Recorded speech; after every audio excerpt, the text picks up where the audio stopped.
ආයුබෝවන් දුවේ පුතේ.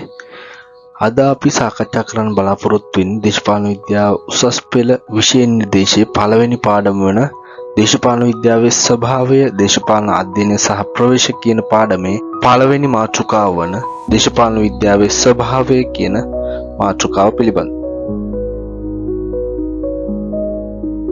දේශපාලන විද්‍යාවේ ස්වභාවය පිළිබඳ කතා කරනකොට දේශපාලන විද්‍යාව කියන්නේ මොන වගේ විෂයක්ද කියලා අපි හඳුනා ගන්න ඕනේ. දේශපාලන විද්‍යාව කියලා කියන්නේ දේශපාලනය පිළිබඳ ශාස්ත්‍රීයව අධ්‍යයනය කරන විෂය විදිහට අපිට සරලව හඳුනා ගන්න පුළුවන්. ඒ වගේම අපි මේ දේශපාලනය සහ දේශපාලන විද්‍යාව කියන වචන දෙකේ අර්ථ දෙක හඳුනා ගන්න ඕනේ. දේශපාලනය කියන එකට දේශපාලන විද්‍යාව තුළ එක් පොදු නිර්වචනයක් දකින්නට නැහැ.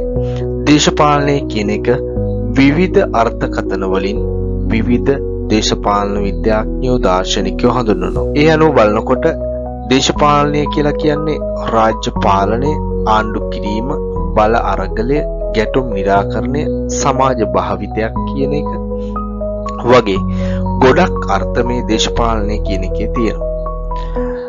ඒ වගේම තමයි දේශපාලනය ගැන කතා කරනකොට අපිට අමතක කරන්න බැරි කාරණයක් තමයි මේ ඇරිස්ටෝටල් කියන දාර්ශනිකයා කියපු කතාවක්. ඇරිස්ටෝටල් කියන දාර්ශනිකයා කියනවා රාජ්‍යයක් තුළ උපත ලබන සෑම මිනිසෙක්ම දේශපාලන ජීවියෙක් වෙනවා කියලා. ඇත්තටම රාජ්‍යයක් තුළ උපත ලබන සෑම මිනිසෙක්ම ඒ රාජ්‍යයේ පුරවැසියෙක් බවට පත් වෙනවා. ඒ පුරවැසියාට මේ දේශපාලනයෙන් මිදෙන්නට හැකියාවක් වෙන්නේ නැහැ. ඔහු උපතේ සිට මරණය දක්වාම දේශපාලනයත් එක්ක සම්බන්ධ වෙනවා. දේශපාලනය කියන වචනේ අර්ථය අපි හඳුනාගත්තා වගේම විද්‍යාව කියන වචනේ අර්ථයත් අපි හඳුනා ගන්න ඕනේ. විද්‍යාව කියලා අපි මෙතනදී අදහස් කරන්නේ ක්‍රමානුකූලව අධ්‍යයනය කිරීම කියන එක. එතකොට දේශපාලනය කියන එක ක්‍රමානුකූලව අධ්‍යයනය කිරීම තමයි දේශපාලන විද්‍යාවෙන් සිද්ධ කරන්නේ. ඒ අනුව දේශපාලන විද්‍යාවේ සිදුවන්නේ දේශපාලනයේ විවිධ පැතිකඩ ක්‍රමානුකූලව එහෙම නැත්නම් ශාස්ත්‍රීයව අධ්‍යයනය කිරීම බව අපට පැහැදිලිව හඳුනා ගන්න පුළුවන්. දේශපාලන විද්‍යාවේ ස්වභාවය ගැන කතා කරනකොට දේශපාලන විද්‍යාවේ අනන්‍යතාවය තහවුරු කරන දේශපාලන විද්‍යාවේ ආරම්භය ගැන කතා කරන්න ඕනි. දේශපාලන විද්‍යාව ආරම්භ වෙන්නේ මීට අවුරුදු 2500කට පමණ පෙර එහෙම නැත්නම් ක්‍රිස්තුපූර්ව 4 වන සියවසේ ග්‍රීසියේ ඇතැන්ස් නුවර. දේශපාලන විද්‍යාවේ ආරම්භක චින්තකයන් ලෙස ප්ලේටෝ සහ ඇරිස්ටෝටල් කියන දාර්ශනිකයන්ව හඳුන්වන්න පුළුවන්. මේ අතරින් ප්ලේටෝ කියන දාර්ශනිකයා ඇකඩමි නමින් ශාස්ත්‍රාලයක් ග්‍රීසියේ ඇතැන්ස් නුවර පවත්වාගෙන ගියා.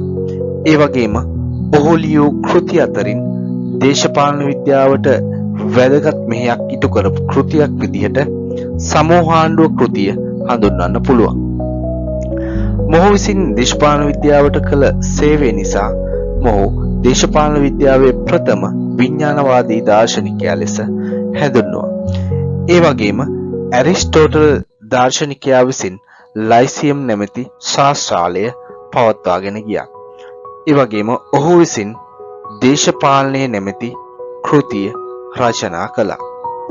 ඔහු දේශපාලන විද්‍යාවට සිදු කළ සේවය නිසාවෙන් දේශපාලන විද්‍යාවේ සම්භාව්‍ය පියා ලෙසත් දේශපාලන විද්‍යාවේ ප්‍රථම යථාර්ථවාදී දාර්ශනිකයා ලෙසත් ඇරිස්ටෝටල් හැඳින්වුවා.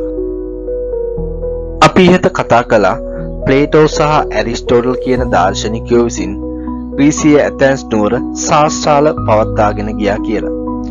ඒ ශාස්ත්‍රාලවල දේශපාලනය හැදෑරීම, ප්‍රගුණ කිරීම සහ පුහුණු කිරීම සිද්ධ කළා. වර්තමානයේ පාසල්වල සහ විශ්වවිද්‍යාලවලත් සිද්ධ කරන්නේ මේ සම්ප්‍රදායම ඉදිරියට ගෙන යාමක් විදියට අපිට හඳුන්වන්න පුළුවන්. දේශපාලන විද්‍යාව හැදෑරීම කියන එකේ අර්ථ කිහිපයක් හඳුනා ගන්න පුළුවන්. දේශපාලනය සහ ඊට සම්බන්ධ පැතිකඩ ගැන ඉගෙන ගැනීම, පර්යේෂණ කිරීම, විග්‍රහ කිරීම, පවතින න්‍යාය සහ සංකල්ප විචාරයට ලක් කිරීම, අලුත් න්‍යාය සහ සංකල්ප ගොඩනැගීම, පාදනා දේශපාලන ප්‍රතිපත්ති හා ක්‍රම විචාරයට ලක් කරමින් නව විකල්ප යෝජනා කිරීම, දේශපාලනයේ යෙදෙන්නන්ට මෙන්ම පුරවැසියන්ටද දේශපාලන අවබෝධය ලබා දීම, දේශපාලන හැදෑරීම කියන එකෙන් අදහස් වෙනවා. ප්ලේටෝ සහ ඇරිස්ටෝටල් වගේම ඉන්දියාවේ විසූ කෞටිල්‍ය, චීනයේ කොන්ෆියුසියස් වැනි දාර්ශනිකයොත් දේශපාලන විද්‍යාව හැදෑරීම කියන එකෙන් මෙවැනිම කාර්යයක් ඉෂ්ට කරා.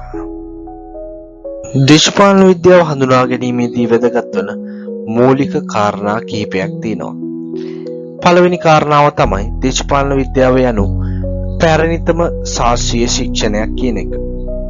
දේශපාලන විද්‍යාව කියලා කියන්නේ ක්‍රිස්තු පූර්ව 4 වන සියවසේ තරම් ඈත අතීතයේ ආරම්භ වූ දර්ශනවාදය, ගණිතය, තර්ක ශාස්ත්‍රය, ආචාර්ය විද්‍යාව, සෞන්දර්ය විද්‍යාව යන විෂයන්ට සමගාමීව එම නැත්නම් ඒ විෂයන් ආරම්භ වෙන කාලයේම ආරම්භ වූ විෂයක් විදියට හඳුන්වන්න පුළුවන්. ඒ වගේම දේශපාලන විද්‍යාව දීර්ඝ කාලයක සිට ගොඩනැගුණු වෙනස් වූ සහ වර්ධනය වූ විෂයක් ලෙස අපට හඳුනා ගන්න පුළුවන්.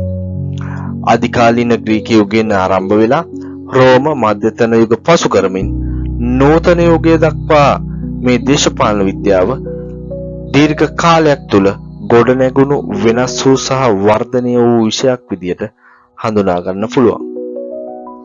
ඊළඟ කාරණේ තමයි දේශපාලන විද්‍යාවේ ප්‍රවේශ, න්‍යාය සහ විධික්‍රම බහුවිධ වීම.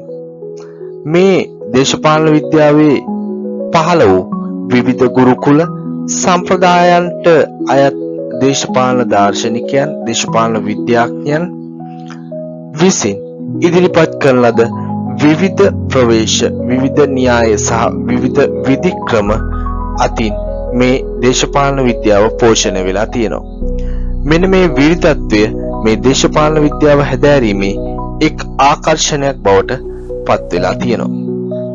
ඊළඟ කාරණේ තමයි දේශපාලන විද්‍යාව සමාජීය විද්‍යාවක් වීම. විද්‍යාවන් ශුද්ධ විද්‍යාව සහ සමාජීය විද්‍යාව ලෙස කොටස් දෙකකට අපිට බෙදා ගන්න පුළුවන්. ශුද්ධ විද්‍යාව විෂයන් විදියට භෞතික විද්‍යාව, රසායන විද්‍යාව, ජීව විද්‍යාව, තාරකා විද්‍යාව වැනි විෂයන් හඳුනා ගන්න පුළුවන්. ඒ වගේම සමාජීය විද්‍යාවන් ලෙස දර්ශනය, මනෝවිද්‍යාව, ඉතිහාසය, තර්ක ශාස්ත්‍රය, මානව විද්‍යාව, ආචාර විද්‍යාව, දේශපාලන විද්‍යාව වැනි විෂයන් හඳුනා ගන්න පුළුවන්. මේ සමාජ විද්‍යාවන් අතර උසස්ම සමාජ විද්‍යාව දේශපාලන විද්‍යාව ලෙස ඇරිස්ටෝටල් නම් දාර්ශනිකයා පෙන්වා දීලා තියෙනවා. දේශපාලන විද්‍යාව විෂය ස්වභාවය හඳුනා ගැනීමේදී එහි සාරාංශයක් විදිහට අපට දේශපාලන විද්‍යාව යනු දේශපාලනයේ විවිධ පැතිකඩ ශාස්ත්‍රීයව අධ්‍යයනය කරන විෂය ලෙස මූලිකව හඳුනා ගන්න පුළුවන්. ඒ වගේම දේශපාලන විද්‍යාව දීර්ඝ කාලයක සිට විකාශනය වූ ඒ විෂයට අනන්‍ය වූ අනන්‍යතාවයක් සහිත විෂයක් විදියට අපට හඳුනා ගන්න පුළුවන්. ඒ අනුව දේශපාලන විද්‍යාවේ ස්වභාවය මේ ආකාරයෙන් අපට පැහැදිලිව හඳුනා ගන්න පුළුවන්.